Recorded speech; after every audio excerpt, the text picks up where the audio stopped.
Jonathan Hale is an author and architect at the Cambridge firm of Brunner and Hart and Associates.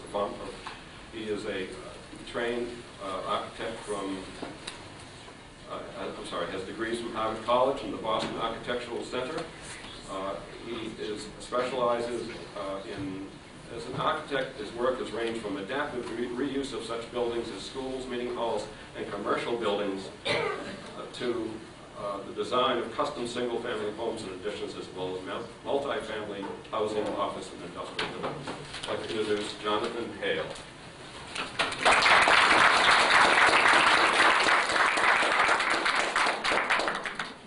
Good. What I'm going to do is run slides and talk about the slides for probably about 45 minutes, and then I'd be very delighted to take questions and talk about what I hope I will have said a few provocative things at the end of that. So without further ado, as we heard before, why don't we start? This is a picture of a river. It's a river in Vermont, and it's possible to look at it in two different ways. One way you can look at it is simply, it's a river, it's a sunny day, you can see that it's summertime. You can probably guess that it might be New England. It's a pleasant day. It has trees, there are leaves. You can sort of look at it in terms of that the flow of the river is calm. You can look at it in terms of the specifics, the story of the river, the facts, the figures. There's another very different way that you can look at this same picture. And an image like this draws out that way of looking. If you look at the left, there's a little rock sitting in a black shadow. That rock is in the same water that's in the foreground, but that water in the foreground looks entirely different. The sky is reflected in the water, and you can also see through it to the rocks underneath. And in the distance, you can see the red of the roof and the shape of the almost blue hills in the distance. When you begin to look that way, you see something quite different. The green trees in the distance, many parts of those trees aren't green at all, they're black. And that black shadow draws you in. And the more you look at the picture that way, the more you sort of become involved in the image. It's not that you see it as an abstraction, although you could go that far, but you begin to feel that you're more part of the space. It begins to look a little more real when you begin to look at it that way. A little bit ways up the river from this, about a mile from where that shot was taken, is the Rochester, Vermont Elementary School. And the river runs right behind this building, about maybe 100 yards behind it. Now, you can't really look at that school and look at the mountain behind it in the same way. The school just is a school. It has a big sign, elementary school. It's all business, and no, I would say intuition is the word I would use for the other way of looking. You can't really look at that mountain and look at the school at the same time. There are two physically different acts to see those two things, because the school doesn't draw out that other way of seeing in shapes, patterns, forms, color. Yes, it's a red brick building, and yes, if you look at the dark areas, those are red too, but they really read as black. But you can't get involved in it as a composition. It simply, it pushes you away from looking that way. Now here's a scene. This is Harrisville, New Hampshire. The picture, the buildings built around 1830. And you can. The buildings, still red brick, white trim, not that different in size and shape from the school that we looked at in the last picture. And yet these buildings fit. The river's in the foreground, and look how they reflect and how you can see the white streaks of the fence reflected in the water and the colors of the trees. And as you look at those buildings and you look at the trees, everything goes together. What I'm exploring, what I've explored in my book and in this talk, is how it is that buildings and places that we make can draw out that other way of seeing, that much richer, more interesting way of looking at things. This is a place you want to be, at least when I look at this picture, just as the first picture of the river is a place you want to be. It's not because the houses are old, although that's part of it. There is a sense of history and interest about them, but I think it's something different. It's what they draw out in the viewer, in you, the way they were built, the way they were designed and conceived. Now here's a place. There's no river, no trees. See if I can focus it more sharply. This is Newburyport, Massachusetts. The picture was taken about 1860, and all the buildings that you can see in the picture were built within a year or two of each other around 1811, after a big fire in the center of town. To my eye, this brings out the same kind of seeing, the same way of seeing that the picture of Harrisville did, or the picture of the river did. It draws you in. There's a whole lot to look at. There are all sorts of shapes and patterns, and also interesting qualities. I'm going to try this pointer that Lee lent me.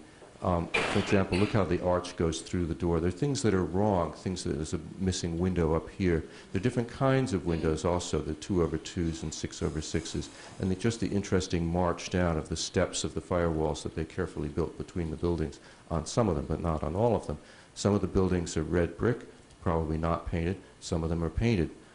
They weren't painted when they were built. So changes have happened in time as this town, even though the town was all built at once. And the thing about Newburyport and what sets it apart from so many other places is that everything in this picture is still there. You can go to Newburyport and get a sense of what places were like 150 years ago because so much of the town still exists. Here are some 1810 or so houses in Newburyport. They're just big boxes, really, big wooden boxes, 3 stories high, and yet you are drawn to them, I think, in the same way that you're drawn to the more complex buildings in the other illustrations. They're not so simple, actually. The placing of those windows, you can begin to see how these windows are not the same distance apart from each other, and how the trim is designed to catch the light and throw an interesting shadow down on it. How the door, the top of the door, does not line up with the tops of the windows, which doesn't line up with the tops of the doors. That's not an accident. The relationship begins to create what I call a kind of visual dance of pattern. And as you look down the street, there's a little sense of mystery even to this old house in the background. You sort of want to know what's behind those windows, what's in there. And this Victorian house in the middle seems to work fine with the other 2 houses. It has a different character, but it's fine that it's not all the same. There are differences and also similarities. And here's a little commercial block in the center of Newburyport. And just as I feel your eye was drawn to the spaces between the buildings, you kind of want to know what's around the corner back here behind the red car, what's going on in other parts of the town. And you have a nice sense of wanting to sit out on the street in this little cafe. It's a place you would want to go. And if you did go around that corner, you wouldn't be disappointed. It would be another place that you wanted to be. In these houses, the house on the left is about 1900. The house on the right is 1780s. And the church in the distance, the tower, is 1848. And the church beneath it, which you can't see, is about 1755. And when I tell you that the church was built in 1755, you know that that's a church you would like to see. You'd like to go there. And if I told you it was built in 1955, you probably wouldn't be as interested in it. Now, that isn't because of the history, I submit. It's because you know that you're going to be a little disappointed in the architecture of the 1955 church. It might look very similar stylistically, but there isn't going to be a kind of spark. There's a kind of life that you almost always find routinely in buildings of 200 years ago, and that you almost routinely don't find today. This is a picture, a very similar view to the first shot that I showed you of Newburyport, the one that was taken in 1860 or so. And I took this photograph in the early 1970s, before this area was restored. The real point of the picture is not that it was always beautiful, because it looks pretty bad in this picture, although you can get a sense of the old lines in this picture. That building where I showed the archway is over here, the one that the arch penetrates the side, and the one with the 2/2 windows is this building right here. But things have changed quite a lot, as you can tell. The point, though, of the picture is that Newburyport has survived intact. Some people, for example, Witold Rybczynski, who wrote the Most Beautiful House in the World and other pretty well-known books about architecture, argue that people say, oh, the buildings of the past were better than today. But in fact, the reason that we say that is that the best of the past has survived, and the bad, boring buildings have been, weren't lovingly preserved, and they're gone. Well, Newburyport gives the lie to that view. Everything in Newburyport survived, sort of. It had to be brought back, and it's now, as I said, been restored. But it was all there, and it was all fine. The beauty, the complexity, the proportion, the magic, if you can call it that, were all there under the surface of the signs and the damage that was done over time. So it simply isn't true that only the best survives from the past, and it really is true that they used to make them better, not necessarily build them structurally better, but visually, that loss that we sense in the last 50 or 60 years especially is real. When you get up close to a building in Newburyport, the eye has more and more to see. First, there's just the richness, the color, and the pleasure of the color of those bricks. But also, there are quirky things going on that are fun to see in this 18th century house, or about 1800. Notice how these windows are too close to the door. They're jammed in against the door, and they're kind of too far from each other. There's a sort of inequality that gives the eye something interesting to look at. Notice how these granite steps don't make it up to the front door. There's a gap up there. And that's fun for the eye to follow, and the vines that are kind of scraggly and not that well trimmed and add to the interest of the house. And look at the richness of this house, just the fact of the problems almost of the unevenness of the old clapboard siding. The house is 1785, and the little bay down here is probably about 1875. Can people hear me, by the way? I can raise the volume if you need it. But look at also how the light hits it, the reflection up from the white over here, the wonderful streaks of the shadows here, the little reflection from the top of this window and the shadow that it casts on top of it. And yes, it has 2/2 windows in it. Yes, it has ugly storm windows that have been stuck on it, and they don't kill it. It still works, and everything about this house is just such a pleasure to look at. Not because of its simplicity, not because it's just a box with holes in it, but because there's really so much going on here. Massachusetts. These houses were built around 1980, and if you walk down this street, your first reaction, if you came out of, say, 1780, if you could time travel into this scene, you would know right away that's a house. You would know exactly what to do. That's the door. You walk up the steps, you go in. Those are little lights on the side. You might be surprised at how they worked, but basically this is very much the kind of house that people lived in 200 years ago, at least superficially. And yet you would also be, I think, rather shocked because something is very much missing from these houses. The whole street is visually dead.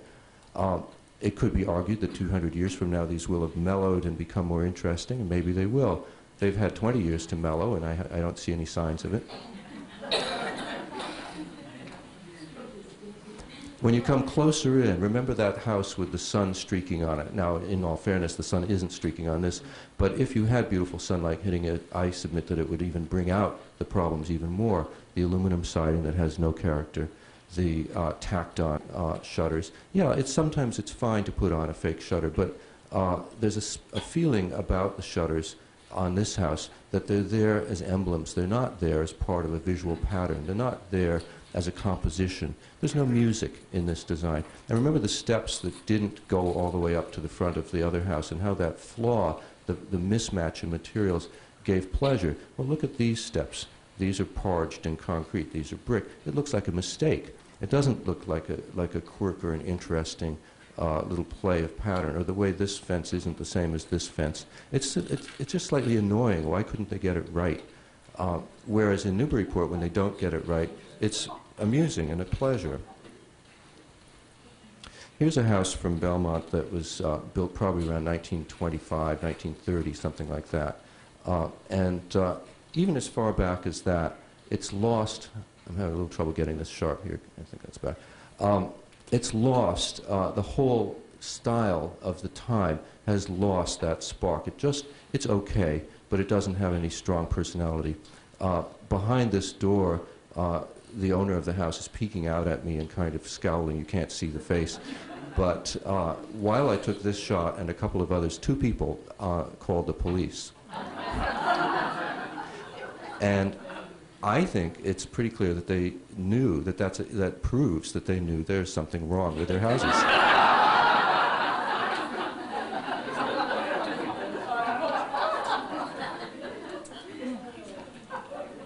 Now here's another house, also in Belmont, that I took the picture probably, maybe even on the same day as the last picture, and a neighbor came out and offered me tea. Everyone was friendly. The owner invited me in. What was the difference? The difference is this house is beautiful and the other houses are not. And they knew there was a reason to photograph this building. Now, the other thing that you can see on this is it's missing half its shutters. I don't mind that. I find that kind of interesting. Later, I've gone by it, and the shutters were all taken off, which is also fine. But it doesn't hurt the house. The sense of charm, which is a sort of low-keyed word for magic, it does have a kind of magic to it. It does give pleasure to go by this house. Now, what I'm looking at, what we'll keep going back to, is what it is about this ordinary house of 1780s, with an addition from about 1820, although the style was stayed the same. And in fact, I will point out that this is the original 5-bay 1780s house, and then these 2 bays were added starting right here about 35 years later by the same owner, or by the son of the owner. But what I'm looking at is what is the it, what is the magic, what is the special quality that this house has that the houses all around it don't have. Now I'm going to show you a few examples of how things have gone wrong, what the difference is, or at least the fact of the difference, and perhaps some of the reasons, the emotional reasons that drive my interest in this project of discovering what went wrong and what we can do about it. This is a picture taken in New York City around 1890 or 1900, and the shot is taken on Broadway at 8th Street looking north to 9th Street. This is 9th Street right up here. The buildings aren't what you would call beautiful. None of them are masterpieces, but it's a very lively scene, and there's a whole lot to look at. I love the way these big arches kind of roll along, and these little windows above them are kind of too cramped together. There are too many of them, and they kind of punctuate it very fast, and these flags that billow up above the other building, and the deep shadows here that have a kind of frown on this building. I grew up around the corner from this picture on 9th Street over here. And when I was a child, these buildings were torn down, and this is what it looks like today. Well, this is an image of things that have happened all over America. This is what was happening in post-war America and continues to happen now. We haven't gotten better than this. We have learned not to allow this to happen. So this neighborhood, or what the large areas of the neighborhood that have survived this kind of thing, are now historically protected, and you couldn't do this today. Those buildings would not be allowed to be torn down. So buildings across the street and down the block that survived the 50s and 60s are still there and will always be there. But the problem is that the new buildings that are going up aren't a whole lot better than this. And this is much more typical of what's happening and continues to happen. Here's a building from about 1825 in Watertown, where I live. It's been slightly, not very sensitively renovated in the 1970s or early 80s, but it's pretty good. It has very strong lines. It's very satisfying to look at. It just gives you that kind of pleasure that I've been talking about other buildings of that time. Here's another building in Watertown, same size and shape, semi-public building, built around perhaps 1970 or so. It's trying to look nice. Believe it or not, it makes quite a lot of effort. Look how this roof is added. The whole roof is fake. It's only there for looks, but it does not succeed in enhancing the look of the building. Look at these bricks, which are carefully chosen to be antique, and yet they look nothing like real old bricks. And the windows don't really line up. Nothing really is going on here. The building looks, I would use the word stupid. It simply looks dumb. This is a very typical kind of average suburban building of the 1970s. It's a little out of style in our time, but it's not really much worse than many that go up today. This is the piazza in the center of Siena, and the City Hall of Siena is over here. And the great Piazza of Siena was the model for City Hall Plaza in Boston, which has a similar well, it has some similarities, and there are also some differences. So it's been in the news lately because there's been a pergola put up at one end that people hope will make it better.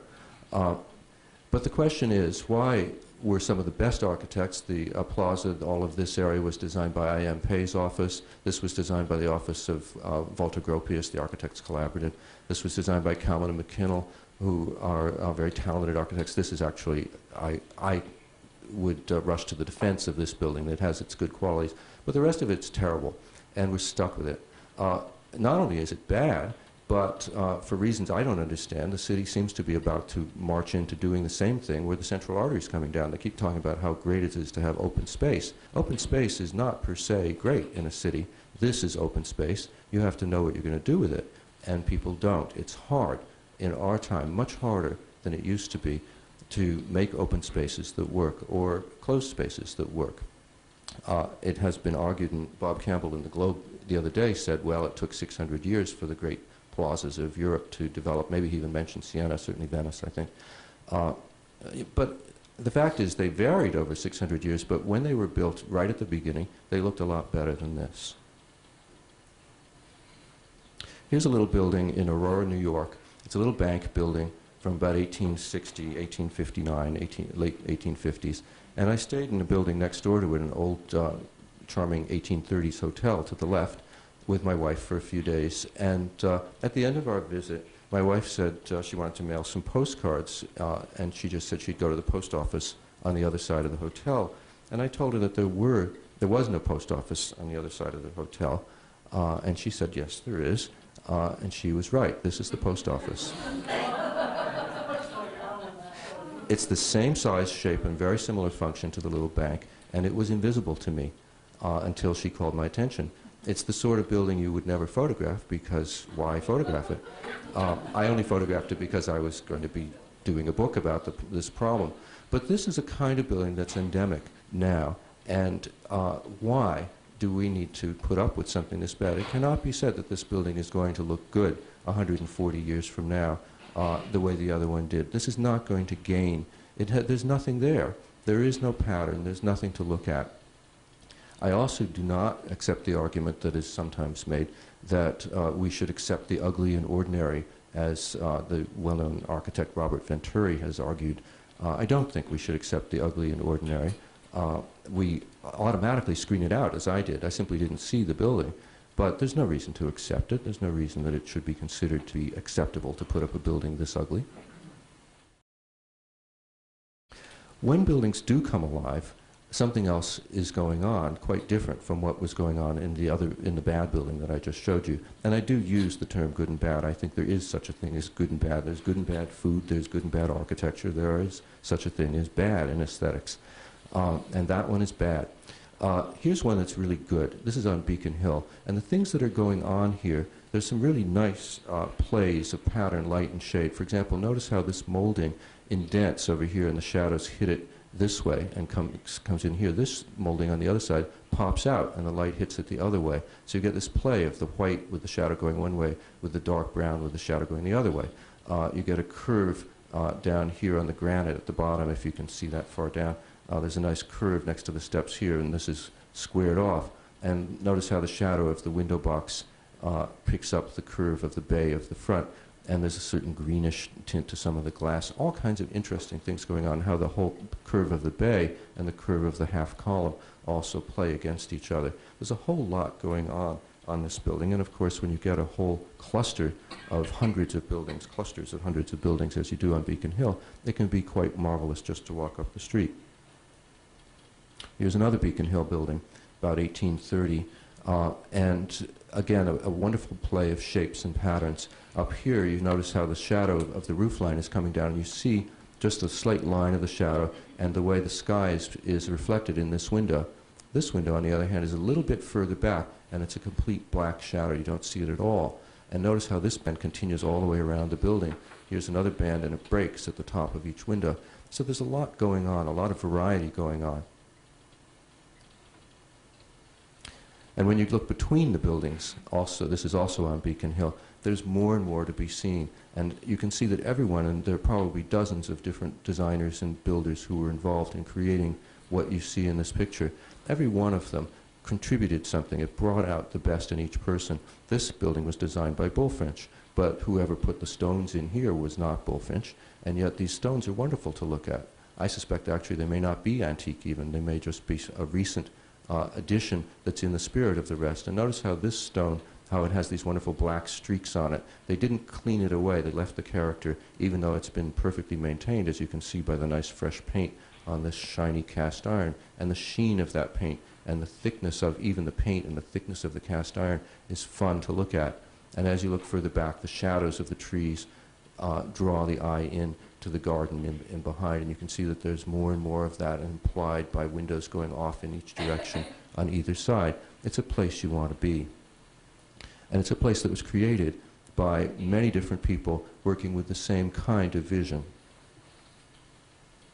Here's a little building that I enjoy very much, and it makes the point that buildings don't have to be high design, they don't have to be by famous people, and they don't have to be antique to have a certain beauty.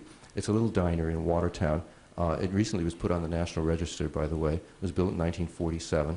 But it does the same kind of playing that the other buildings do. You get this kind of curve of the roof that's picked up down here, and again, and also right here, the curve of the glass corner, and the play of those big doors that are too big for the space, a little the way the doors in that Newburyport house were, the windows were too close to the door. You need to have something going wrong in order to have everything be fun to look at. Something goes wrong and then something goes right at the same time.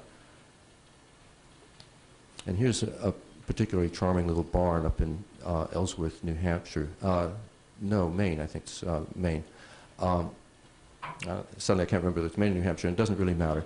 The building was built, judging by the details of the house next to it, probably in the 1860s. And again, it has something going a little wrong. The door's off-center, and the windows, this window doesn't line up with this window. And it makes the barn that this, if they all lined up, it would be boring, but they're off-center, and so it's fun to look at. And a more recent owner has sort of kept up the game by stopping the driveway. It doesn't get up to the door. And here's a really poignant little building in New York City. I took this shot about 30 years ago, and the building I think actually was saved, but I thought it was going to be torn down at the time. But it also brings out another aspect, which is that buildings that are ruins or almost ruins are sometimes the most beautiful. I think it's sort of the mix of all the things that are wrong, all of the things that play against the very strong geometry of this building, and the things that go right, the way the sign just fades off here, and the damage to the brick over here. These columns that were added probably 50 years after the building was built, would have been built around 1820, I guess. And there's a mix of all the things that are wrong and also the things that are right, and the things that people have added over time that are kind of interesting, like this stripe that goes right across and pays no attention to the doors.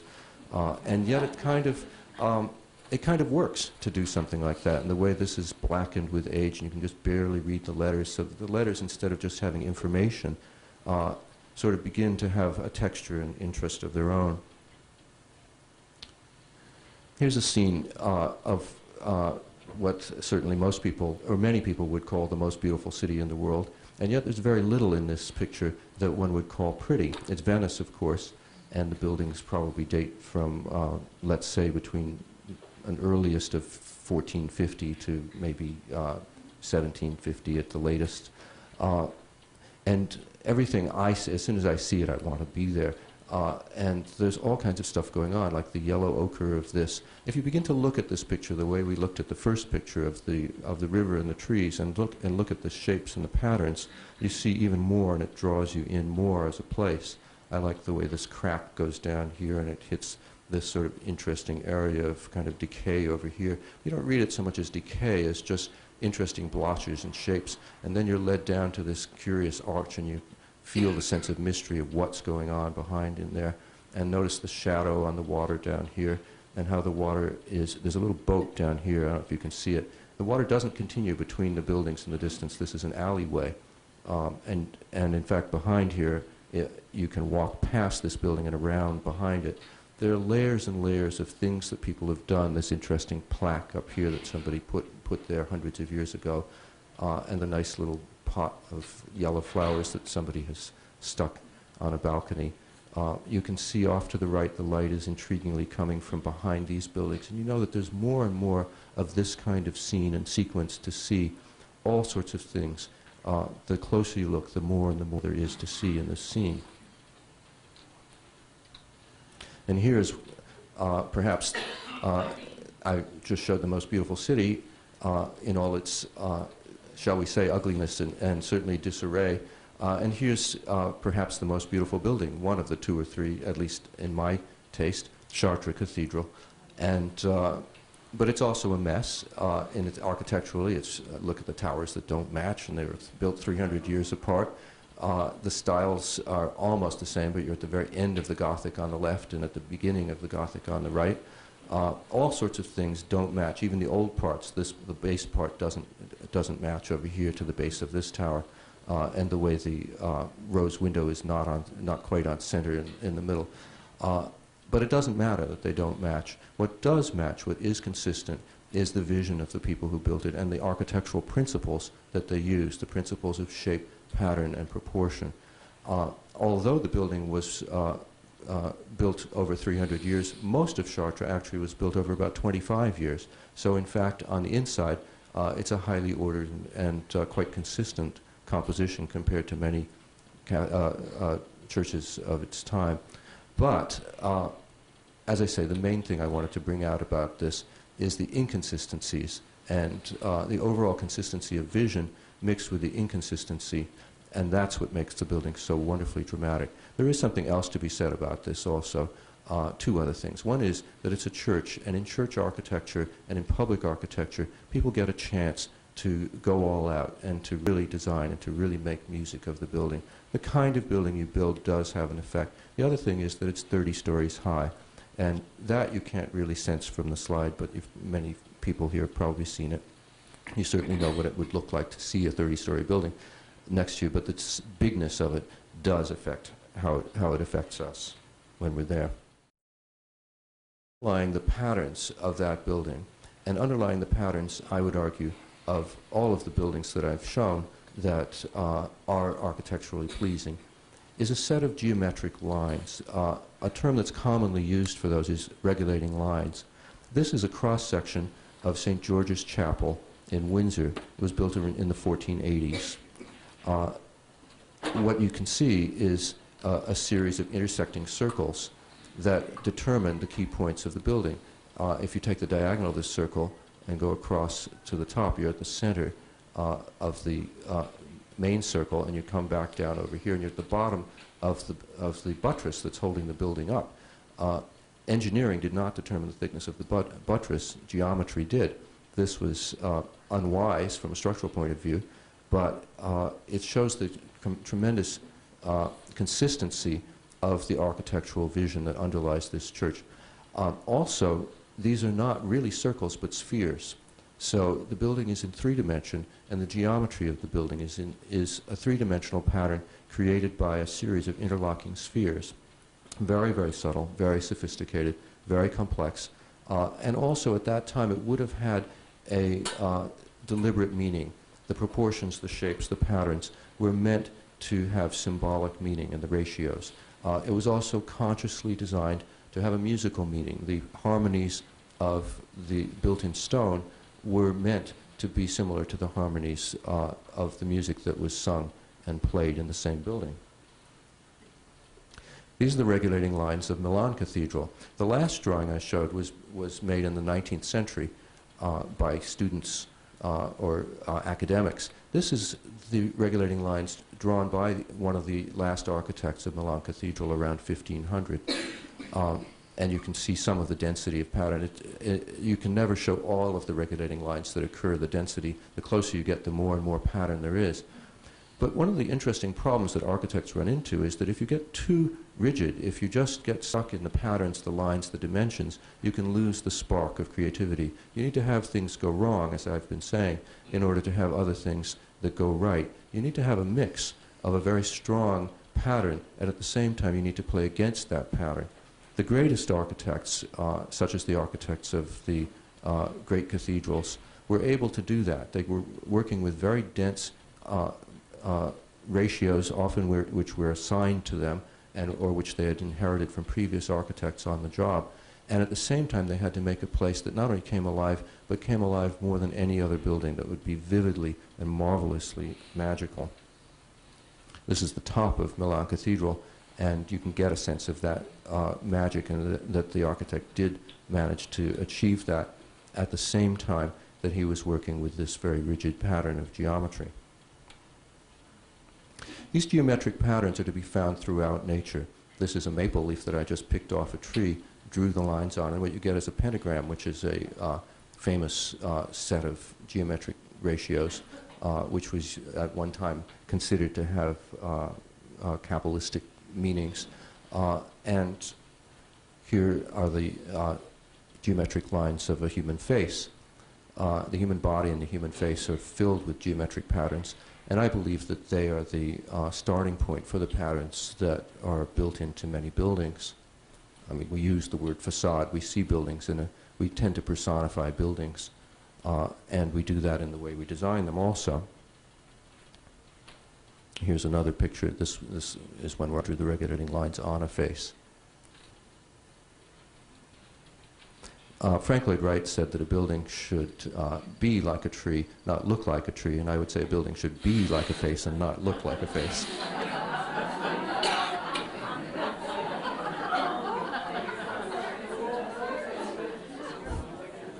This school is up in, it's in Vermont. I've forgotten the name of the town, but Bethel, Vermont. It's in Bethel, Vermont. These are the regulating lines on the Capitol in Rome, designed by Michelangelo in the 16th century. My point being that the style of the building, the size and the shape of the building are not the determinants of whether regulating lines are used or how they work. This way of looking at buildings cuts across all styles, all nationalities. You can find it in the architecture of Japan or China. You can find it at any time. It's very strong in ancient Egyptian architecture, which some people claim is the source of regulating lines in later architecture, and it may be, but I think it's innate to use regulating lines. This is a building designed by Le Corbusier, the great French modernist architecture, one of the inventors of modernism. This was built in Paris in 1923.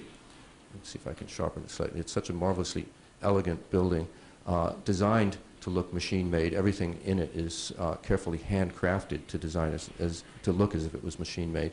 But it's a building that's about the machine age, totally different from the other buildings that we've just been looking at, but very rich in geometric patterns, which Le Corbusier was very conscious of doing. This is his drawing of the regulating lines on that house, which is now the Le Corbusier Center in Paris.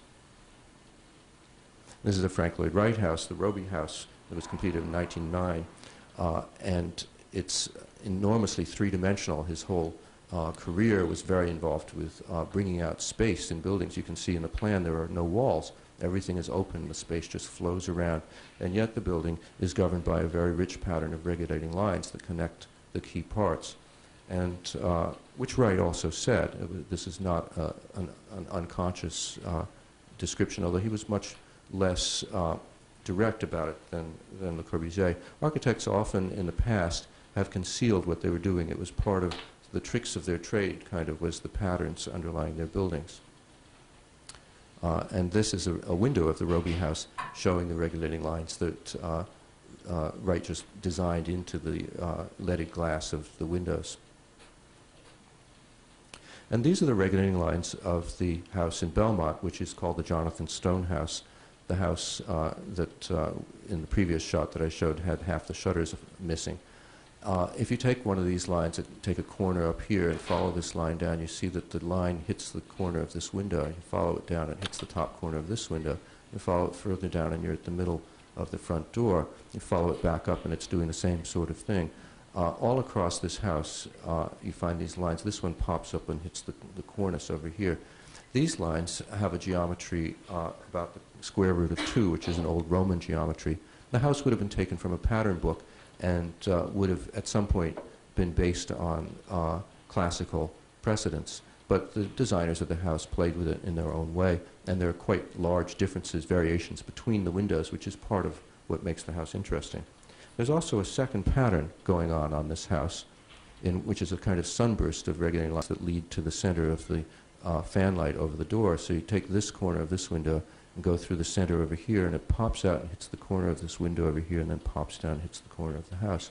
And each of these lines is hitting a key point through the center of this window and down over to the corner of this window, and so forth. There's a second door, if you recall the earlier picture I showed you, which gives the house an almost falsely symmetrical look, because at the far end, and I can't go back to that picture here, you get another door and 2 windows, but there's no similar radiating pattern leading to that door, and so the eye is automatically still drawn over to this part of the house. And this is one of the little buildings in Newburyport, a little commercial block built in 1811, and you can see the regulating lines going through the store window here taking the middle of the center window over here, following up through this and hitting the corner. And a parallel line goes up through here and then pops out of the chimney. Now the chimney, of course, is maybe 20 feet back from the front, but the pattern of lines was kept flat, probably in the original architect's drawing, or possibly this may not be an accurate measured drawing. I think it is, but if it isn't, it may just be that the person who drew this for the Historic American Building Survey may have just decided that that would be a good place to stop and intuitively did that. That sometimes happens. And this is the regulating lines of one of these center windows, which also matches the front. But what's also interesting about this is that this is only the beginning of an unbelievably dense pattern in what appears to be a very simple little building. Just for fun, one day I started to draw all the lines, all the relationships of two of these little storefronts next to each other, and they get more and more and more dense. All of the lines are at 30, 60 degrees, and there's more and more to them, more and more going on between the windows, diagonals going this way, in a lower angle. There's just an endless, or seemingly endless, quantity of play of geometric pattern going on in this simple old building, and that's why it looks rich. It is rich. Here's a house that I designed, and I can describe some of the experience of what it was like to work and to create something that was based on regulating lines. In this case, I did it entirely intuitively. I was not aware that I was designing according to regulating lines, but I did. The sketch was drawn very quickly. It's maybe 2 inches wide, but you can see that I took the pattern, the shape of this roof, and go up to the top of the chimney and pop down, and I hit this cornice over here and then hit the end of this little balcony over here. The key idea that I had at the time was, oh, I'll solve this plan by making a sort of tower at the front, and the roof and the tower were the key things I was thinking about. But I brought this line down. Of course, I didn't know the line was there. I didn't put the regulating lines onto this picture until years later. But you can see it's hitting the corner of this window down here, going through the corner of this little window at the bottom, and coming out at the corner down here. After the house was built, I drew up another picture of it, and the same lines exist. They shifted over because we took one bay off the center, but the same pattern actually did survive all the changes, and you can see many of the key points are being hit by the regulating lines as they connect all the key parts of the house. And here's the house when it was built. I've always liked this house under construction more than I liked it finished, and that's not unusual for architects. It's a little like the way people like ruins better than they like complete buildings. I don't know whether it's because of the imperfection. I'm not sure what the reason is. I like being able to see through here and not have, but have real glass here, have a hint of this going across, but not have all the work done for you visually. Sometimes architects deliberately leave holes and openings in their buildings to give some of that feeling.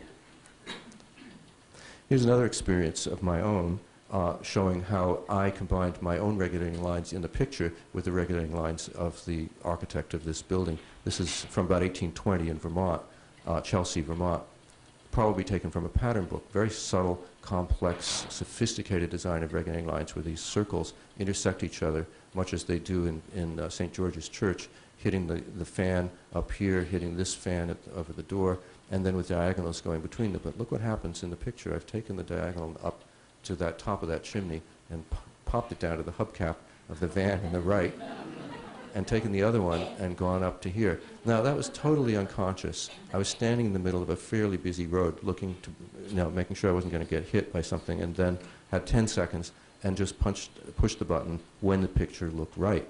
And that's how fast we can do it. I'm not saying that I have a particularly highly developed skill in putting regulating lines together into patterns, although it is my line of work, it is what I do, so it probably is more developed than many people. But that doesn't set me apart. What it, I think, shows is how fast we work, how fast our minds can work if we're geared to doing that. Just as we create sentences easily and put them together, we can make all kinds of things. We're very, very smart and very good at doing a lot of things. We're actually very good at making patterns and geometric patterns. The problem is that we have been doing something over the last, certainly 60, but really twice that long years, that has shut down that natural, innate ability. Here's another wonderful set of regulating lines on a little church in Jaffrey, New Hampshire. You can often find where the lines are by taking diagonals of main windows. Notice how these windows are jammed too close together, and there's too much space on either side, and the doors are too big. And that's what's fun about the facade. It's playing. It's got mistakes in a sense, but also how tight the composition is. This is a 60-degree triangle, two equilateral triangles balanced on each other, coming down to the center of the fan, popping out the center of the doors, hitting the side lights, and coming down to the top of this big step that goes across the whole front of the building, and then going back up and hitting the bottom of this fan in the middle of the gable in the front. It's an extremely strong composition, probably was consciously done, but there was no architect involved, and we know the history of the building. It was built in 1831 by an itinerant builder named Aaron Howland. Here's a house in Belmont. It is right next door to the 18th century Jonathan Stone house. Notice how the two windows are right next to each other, and there's a fan light right above them, just as there was in the previous picture. I'll show you this one again. Very similar pattern going on here. Similar elements, but there is no real pattern. Between them, nothing connects. You start trying to connect key points, and they don't really connect. There are a few. If you take a diagonal through this window, it does pop out here and pops out at the door. It does have some pattern, but nothing like the strength of the other one.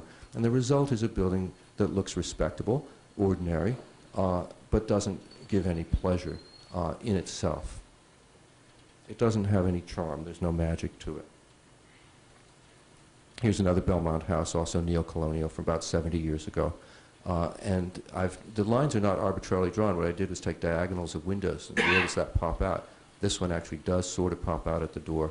Other diagonals don't, or they don't hit anything. This one goes nowhere through this window. I'm trying to connect key points to try to see what does this connect to, what do these other key lines connect to. Not much is the answer. And they also begin to form conflicts. Even the ones that do relate to things don't relate to one another.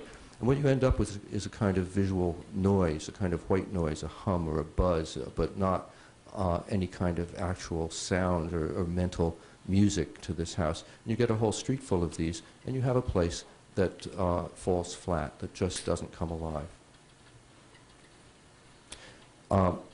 This is a building from about 1840 in upstate New York, and see if I can sharpen it slightly. It has wonderful proportions. But it has a problem.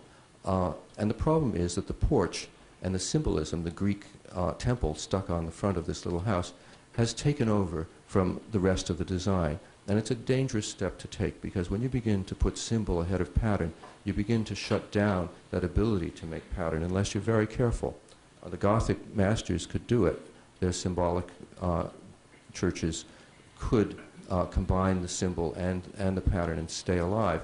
And it takes a great master to be able to do that, I think. An ordinary designer is likely to begin to run into trouble.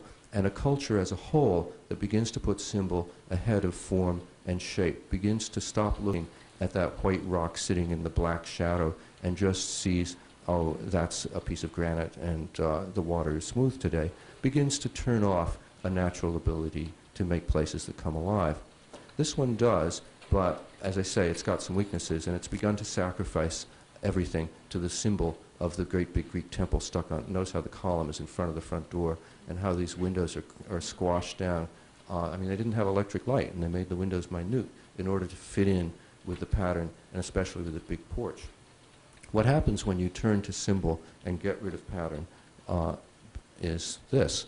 And this is not far away. This is in Saratoga Springs. And you get a building with no personality, with no pattern, nothing but symbols. Everything is fake. The fake stuck-in mullions, the fake shutters, the fake coach lamps, and a big sign saying, "You'll be at home with North Star," because they have to tell you that. Everything is saying you're going to feel at home, and here's a sort of little bit of Mount Vernon stuck on the building. And everything is symbol, and there's no pattern and no pleasure and no sense of reality, in my view, no sense of place. The artist and educator, Betty Edwards, showed how the way you look at something can affect and bring out your ability. She wrote a wonderful book called Drawing on the Right Side of the Brain, which is very famous and has sold millions of copies. And one of the reasons it's so famous is that it works. about 15 years ago, I picked up a copy of her book, and I had always been able to draw buildings. I knew that buildings were patterns in light and shade, but I didn't know how to draw a hand. I couldn't draw my own hand, as is demonstrated by this terrible drawing of my hand. At the beginning of the book, she simply gave some assignments and said, draw your hand. So I did, and it came out like this. My main, and I used myself as a sort of guinea pig because I know what was going in my mind when I did the picture. My main thought was not to make a mistake. I wanted to make that look as much as possible like a hand. So I knew, for example, that if I drew the little ring on my finger, it better curve this way to show the curve of the ring, and that there should be a shadow under the hand, and I could show that, and there'd be a little shadow in this, near the thumb, and that would bring out the, a little bit more of the sense of a hand. The problem was it doesn't look like a hand. Look at that, how awful that thumb is. It's terrible. 2 weeks later, having read her book, I drew this picture of the same hand. There were no intermediate studies of hands. There was no effort to draw hands at all. What there was an understanding that when you draw, you don't draw a hand at all. What you draw is the spaces between the fingers. You draw this interesting line, and you just get into how that almost touches. You draw that little space like that, and then you draw this interesting line, and how this little double line happens to occur up here. And you begin to make the patterns of the hand, and you don't get afraid to show the sort of pudginess that happens in the palm of your hand, because you're not drawing pudginess, you're just drawing how these lines go. Often you can draw shading and shadow, but in this case I just drew the lines. Suddenly what I had done was to release a kind of competence to draw that I had never known I had. And I had much more. The other drawing was a chore. I didn't enjoy drawing it at all. This one I had a lot of fun drawing. It was a pleasure to draw it, and it gives me pleasure still to look at it. It's not a masterpiece, but you feel suddenly that you're competent, and more than competent, there's a pleasure in looking at this. So to me, I mean, as the person drawing. And so what Betty Edwards had shown was that it's possible by simply changing your definition of what you're doing to release visual competence of a very high order. I don't mean masterpiece, but quite a very high level of competence. Also, I was a grown-up. This was not something I had learned before I was 5 years old or in order to master it. And you could learn it very fast. It seemed to me that this had a very strong analogy to architecture. Later I met Betty Edwards and sent her the book, and she was very excited about it and totally agreed with what I was saying, and in fact gives courses in drawing to architects. But there is a difference between drawing and hands, because if I had, otherwise, I mean, I knew how to design buildings that were patterns in light and shade. And her message, but I didn't know how to draw hands or trees or people. In fact, I used to hire people to put the trees and people in my pictures because I didn't know how to make them look good. Let me go on to the next. The point being that it's possible for not only one's competence, but for what one makes to change radically and quite rapidly, simply based on one's mental definition, a sort of mental picture. It may be a verbal picture. You may, and in the case of the hand, you learn that it was a pattern in light and shade, and that releases that ability. In this case, it was something different. This is the automobile, and it's a drawing made in 1933 by the industrial designer Raymond Loewy. And what he was showing was the car of the future at the bottom, 1934, and he starts in 1910 with a sort of horseless carriage and evolves down through the 20s to what could possibly be called a machine for driving. It isn't really a horseless carriage anymore, but it isn't a modern car. And yet, 2 years later, he's got down here a car as cars look today, and this is nearly 70 years ago. He got what the modern car is. A lot of other people made that same jump around the same time. Here's a Model A Ford, which was technologically extremely advanced for its time, and people would stop and stare at them when they first came out on the street and wanted to look under the hood. But it looks extremely quaint to us. And this is a 1933 Pierce Silver Arrow. It looks a little funny today, but it's basically a modern car. That jump is the jump that was made in the early 1930s. In cars today, this is what cars look like. It's possible for an entire culture to suddenly change how it designs something, how it accepts a design, what it perceives a design to be. A very similar process happened in women's clothing in the early 1920s when they suddenly women's dress, which had looked with bustles and long skirts and corsets and huge hats, all of that went away, and modern clothing emerged and has changed some, but not nearly as much in the last 80 years as it changed in the previous 5 years.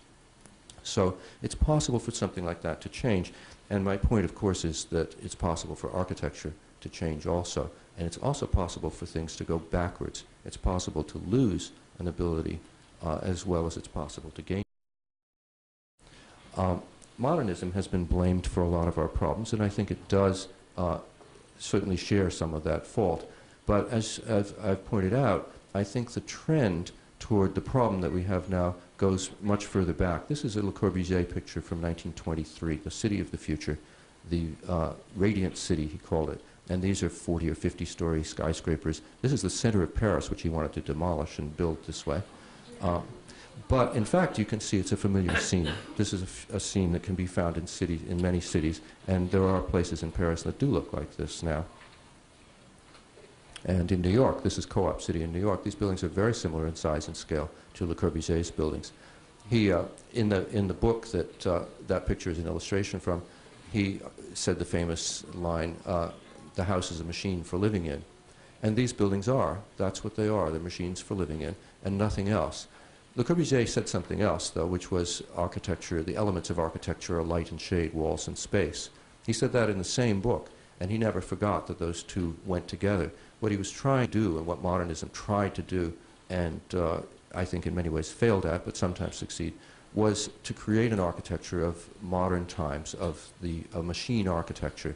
The problem being that when you get machine architecture, you can also get machine thinking. And machine thinking does not create architecture. It does not create music. It creates purely practical buildings that keep the rain out, have enough light, have enough air, and don't do anything else, and don't feel like real places. There are many examples, of course, and here's one. This reminds me a lot of that picture of the schoolhouse in Vermont. You can't look at this building, which is 1 Beacon Street in Boston, and look at these buildings at the same time. It's very hard just to take them in at the same time because they're so different. They actually involve different parts of the mind. By the way, that term right and left brain is not a sort of new age vogue. It's based on very sound scientific study done mostly in the 1960s, and which has been confirmed over much more recent studies. The different parts of the brain are turned on and off to do different processes. And to look at the bottom of this picture, you're looking at the patterns. Right away, it brings out all those shades and the colors and the shapes and the textures and all of these things going on in strongly ordered geometric patterns. And this building is nothing but a huge box. It's a machine, simply a machine for working in. A machine, by the way, which now gets $100 a square foot, I read recently at that particular address. It is possible to build a machine for living in, a machine for working in, that does come alive and that brings out that wonderful sense of magic. This, to me, this is the Seagram building by Mies van der Rohe, built in 1957 in New York City. And I look at this the way I can look at that river, or the way I can look at the old houses overlooking the river. The wonderful way the clouds are reflected in this building, and the play of the geometry of this building, and the shadows down here. All of that, to my eye, is very similar to the feeling that I get from old buildings, from great old buildings. There's no break in the continuity of the underlying meaning of what architecture is. But it took a great master to be able to pull that off. If you look look at this building over here, you get none of that feeling in this building. Or look at this building; it's a little better, perhaps, but nothing like this. Very, very hard working with such minimal details and working in a machine aesthetic, not to begin to think like a machine and to shut down that magical play. But it is possible on a large scale to build a modern city that does have magic. This is Chicago. The picture was taken about six years ago, maybe 94, I guess. And at least from a distance, the city does have magic, does have that romantic sense of being a wonderful place to be with mystery to it. When you get close up to the buildings, they're less magical because there isn't enough detail. But there is some. Over in this corner, I'm going to move in on this building in the next picture, is an example of what's happened to modernism in more recent years. Modernism has lost the urgent message, the earnestness that Mies van der Rohe and the other moderns brought with it, the sense that they were going to improve the world and change it. And it's become a kind of decorative style, interchangeable with many other styles, and the same architect can move from one to the other on the same day sometimes, as happened here. The building in the center is from 1983 and was designed by Kohn Pedersen Fox. The building on the left was built a couple of years later, also by the same firm in the same city. They had no message to give about what the style was. The modernist building in the middle is not trying to make you better, not trying to improve you, as Mies really was. It's gotten away from that machine for living earnestness, and in a way, that's an improvement, although the building isn't as good as the Siegmund building because they're not geniuses, as Mies was. But it's a kind of decorative modern, and that's the kind of modern that happens to be now in vogue and could just as well go out of vogue as it was out of vogue 10 years ago. But there's a lot to be said in favor, I think, of this kind of modernism. And it's almost arbitrary the way this cuts back here, and it's sort of a decorative shape, and there's a sort of line that's broken here in a kind of decorative way. Another solution to the problem of big buildings has been postmodernism. This is built almost the same time as the last building by a Chicago architect, David Childs. It's Rose Wharf in Boston. And I think it works very well to join the water. It reaches out into the water. Look at the difference between this and Harbor Towers, built about 15 years earlier, which pay no attention to where they are and could be in the middle of a desert. They could be anywhere. This building is really designed to reach out. Look how these white elements are designed to go with the boats. And it has this big cut down the middle so you can see through it. And there's the Custom House Tower, and you can see right through it. In the 1970s, this way of building, bringing back historic, or at least historicist elements, and also very consciously trying to make buildings that would be a place, that became a high priority, continues to be for architects. The lamppost in the foreground was put in about 1998. Architects in the 1960s and 70s wouldn't have been caught dead putting in an old-fashioned light fixture. It simply wasn't allowed. It didn't matter what the client wanted. The other architects would have laughed in their faces. They couldn't do it. Now it's perfectly reasonable to do that. Postmodernism is not in vogue these days, but in fact, a whole lot of postmodernist ideas have survived and make a strong contribution to what we build. The point of architecture now is to make a place, and that's a very high priority. In modernism, that wasn't the point nearly as much, and to get there. Historic preservation has been another way to deal with the problem of the general incompetence of so many new buildings. This is Watertown, and the church was built in the 1840s.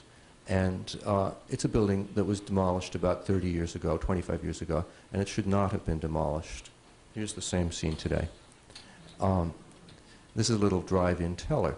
Now, I was mentioning churches are a particularly fine way to bring out that old way of seeing, the old way of designing. And drive-in tellers are less likely to give you the opportunities, of course. But this is not to say that all buildings should always stay where they are. The problem that we have in the historic preservation movement is that we're trying to keep the good of the past, and we recognize that, but what we don't do is create a way for people to build new buildings that are as good as the old ones.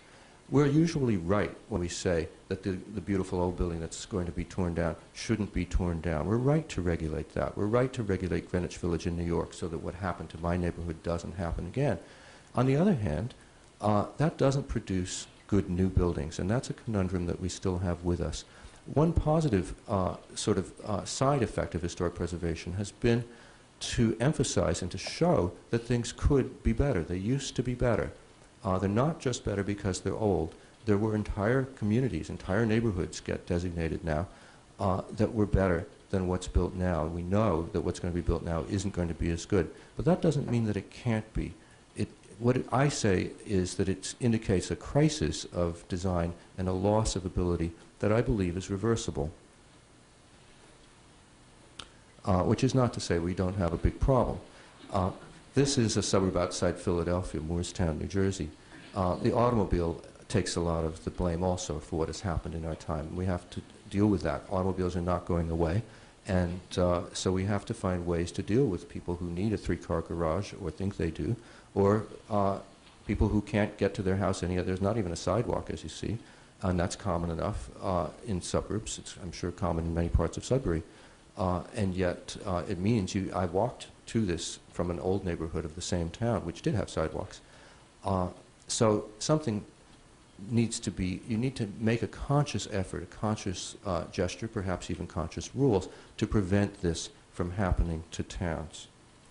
And one way to do that has been what is called the New Urbanism movement, in which you create codes, design rules, regulations for the size, shape, location of houses, and you can create clustered groups of houses that are much more the way they used to be.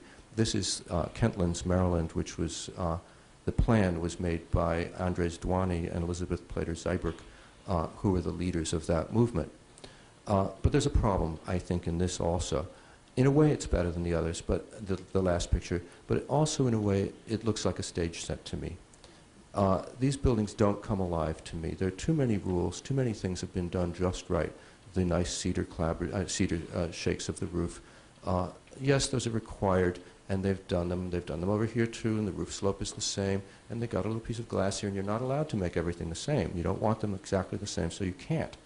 And so this one's gray, and this one is white, and this one is brick, but it's somewhat arbitrary, and it gives a somewhat stage-set quality to this place. Here's a very similar scene in Newburyport, which does come alive, but they're breaking the rules that were set in the other ones. The roof slope, this is almost flat, this one is very sharp, this one goes one way, this one goes another way.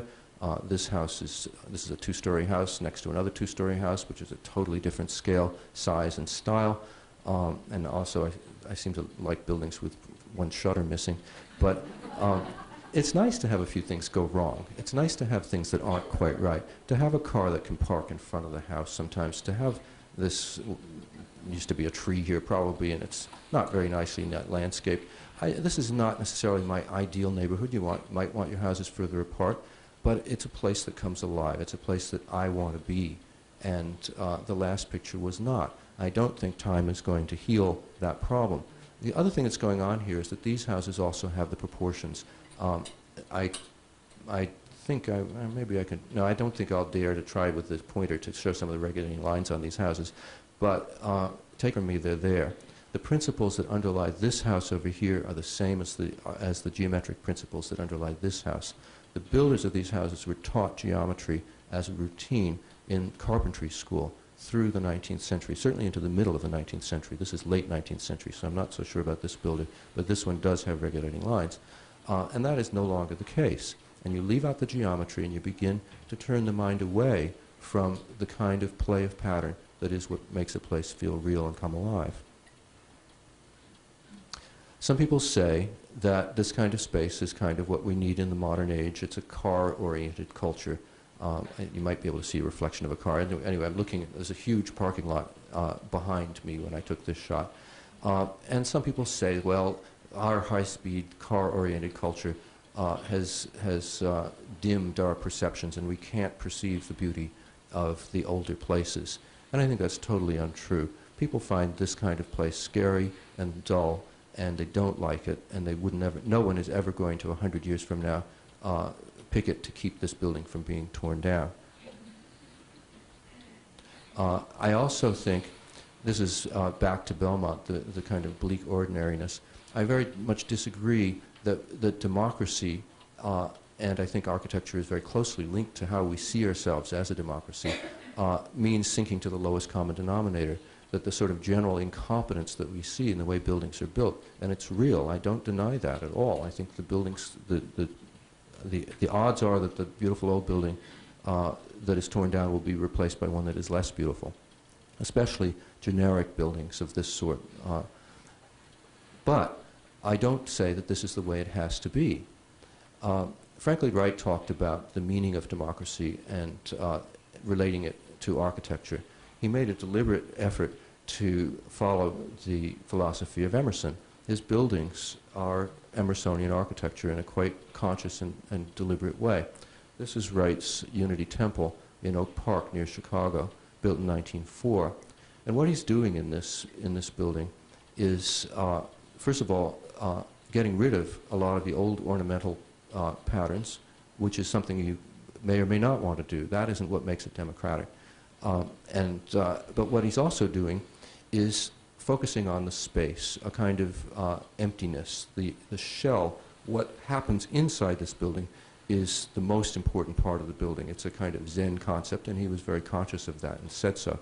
But that's what happens also in a democracy. You trust a kind of part of yourself, a kind of innate wisdom, and you express that wisdom one at a time throughout the culture, trusting that the next person is going to do that. That's how it can work.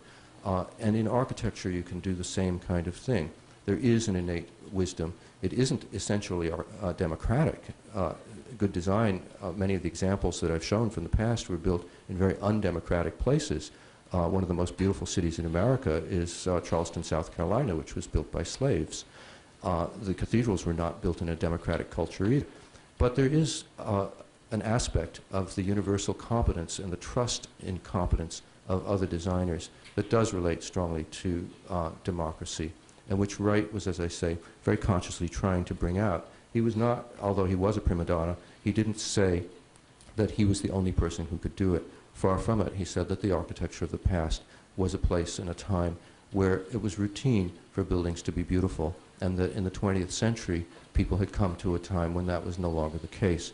And he was trying to open up a way for people to get back to that innate ability to design beautiful places.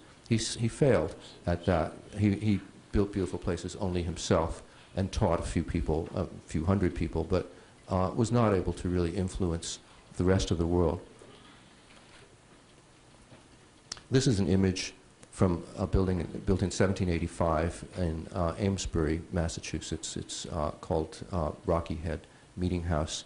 And I think this also shows the innate ability, that very strong ability of very ordinary builders and ordinary people to build beautiful, magical places.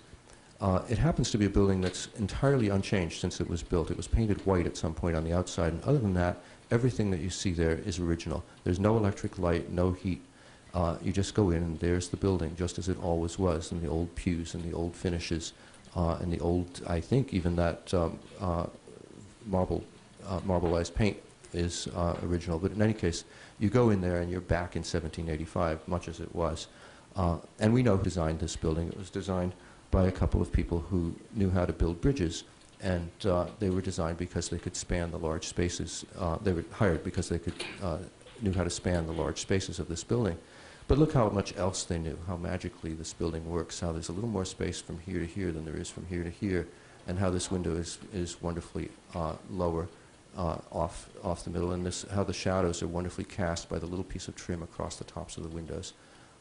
This is a building that comes alive very much in the old way, and I think it stands as a sort of, well, admonition is a negative word, but it can be also looked at as a model for what ordinary builders used to be able to do and still can do or still could do if we are able to recapture the way of seeing that these people had. So that's the end of my talk, and I'd be very happy to take questions. Thank you.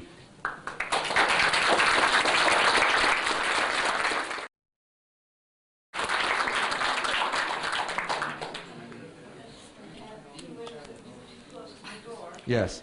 The door was arched, and those two windows being close to the door gave the feeling of a Palladian window. I think you're right. Now, I've never thought of that before. I think you're right. So it may have very consciously, it may have deliberately been designed that way. You're right. I think that's true. You slightly spoiled my story, of course, because now they're not too close together. They belong that way, but it still works. Thank you.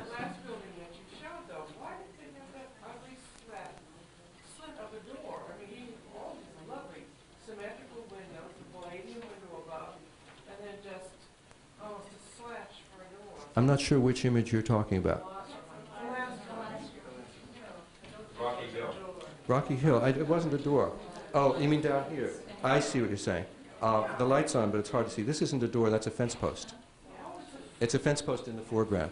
The door is on the other side of the building. I see exactly what you're saying. That's not a door. It's a post. It's such a shock. No, this is just part. This is one of the fence posts that go along the front. I can see how you would read it that way. Yes, it would be a shock, but it didn't happen that way. So, I'm happy to be able to relieve you. Yes. Do you think condominium complexes will ever have any real variety, or do they all look like kind of like funguses? I mean, they're all exactly alike. Well, you know, the problem with condominiums, there's a problem, and it gets to a cultural and economic problem, which is huge, and which I don't begin to have answers for. I've designed condominiums myself, and you discover that you have to paint everything white, or the outside has to be beige. I once wanted to paint some building green, and the real estate broker said, oh no, no one will buy green, you can't do it. So you end up with beige buildings, and in every sense of the term beige. If you're making a product, if your building is a product, if your house is too different from the other houses, it might not sell. On the other hand, I think it is possible to have a sense of geometry and pattern that can bring alive buildings that are very much alike. You can have buildings like the buildings in the center of Newburyport, which are very, very similar to each other, but which do come alive. I don't think variety among buildings or within a building of material, size, shape, that kind of thing, is nearly as important as variety of the rhythm. So that if the building, I mean, I grew up in a neighborhood of big apartment houses, and you could have 100 apartments in a building, and the building could still be beautiful. I think you have to conceive the building, though, as a totality instead of as trying to break it up and make it feel like 100 different buildings, in which it isn't. But it's an ongoing and big problem, and we do big buildings these days and big projects. We don't build one at a time, one little house at a time usually. And it's a very difficult, as an architect I find it's difficult to keep something alive and build something that has the same element repeated so many times. The key toward making something come alive is to see it as music and see it as an overall pattern. That's the best way you can do that.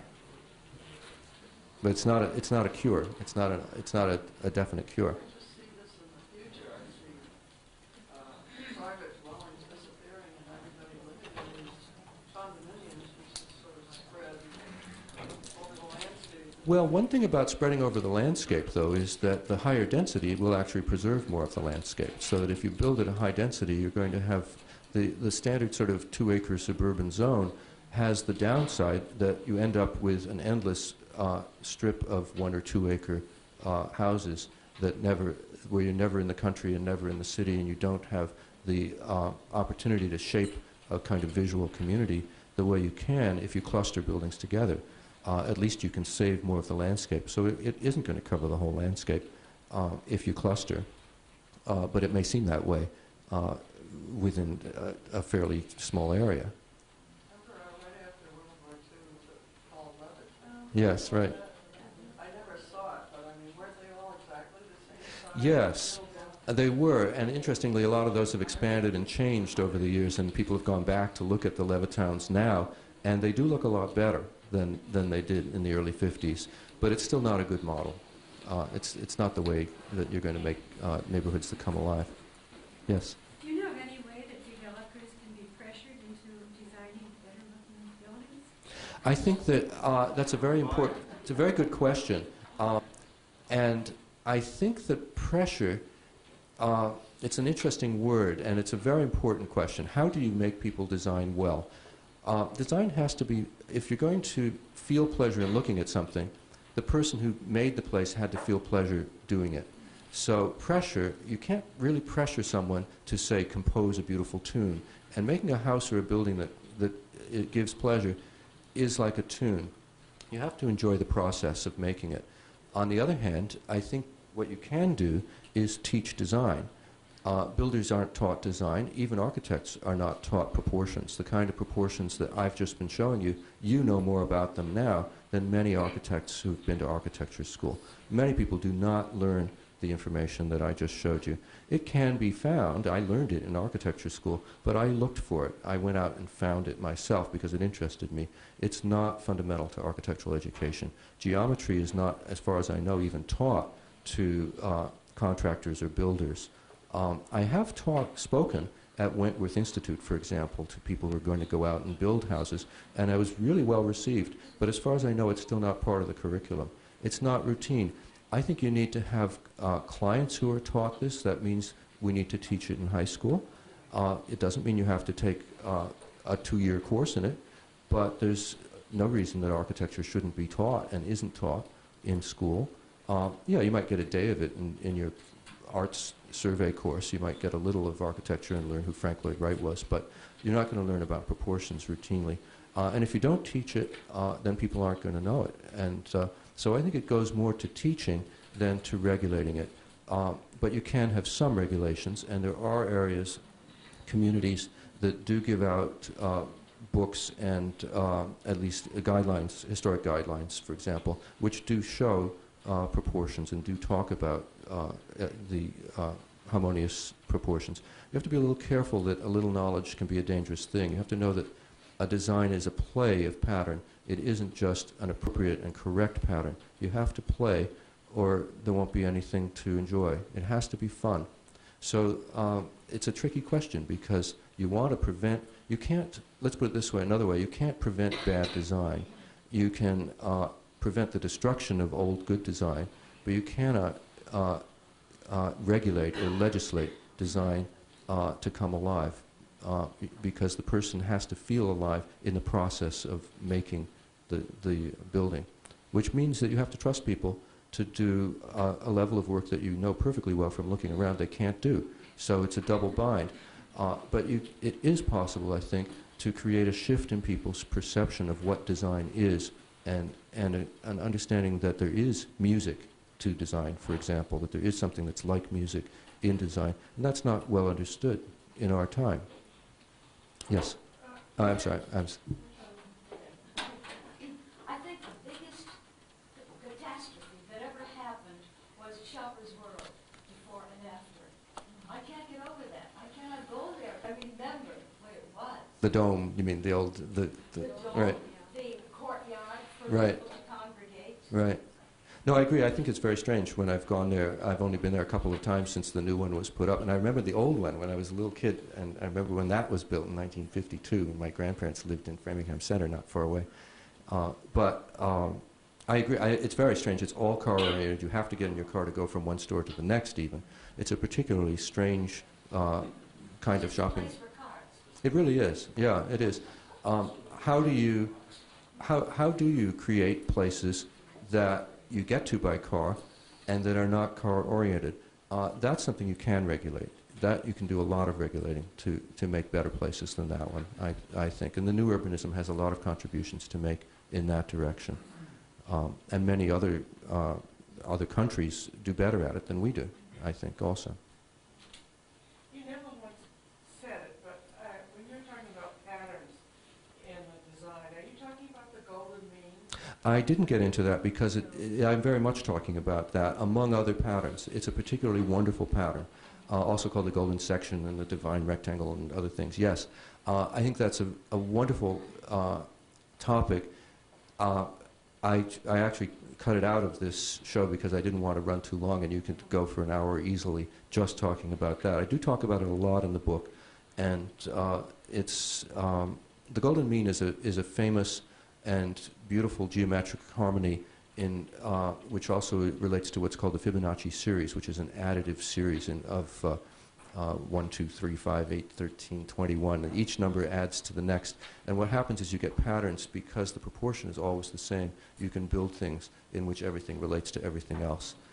It's also a pattern that I think probably because of that additive ability is found throughout nature, so that human bodies and faces and animals and trees are loaded with that pattern, including the pentagram that I showed of the little maple leaf is has dozens of golden section harmonies in it.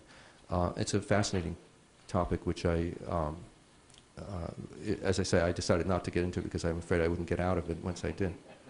So, I think that we should stop, and I very much appreciate your coming. And oh, I do have a few copies of the book if anybody would like to get a copy of the book. So if someone would like it. And thank you again for coming.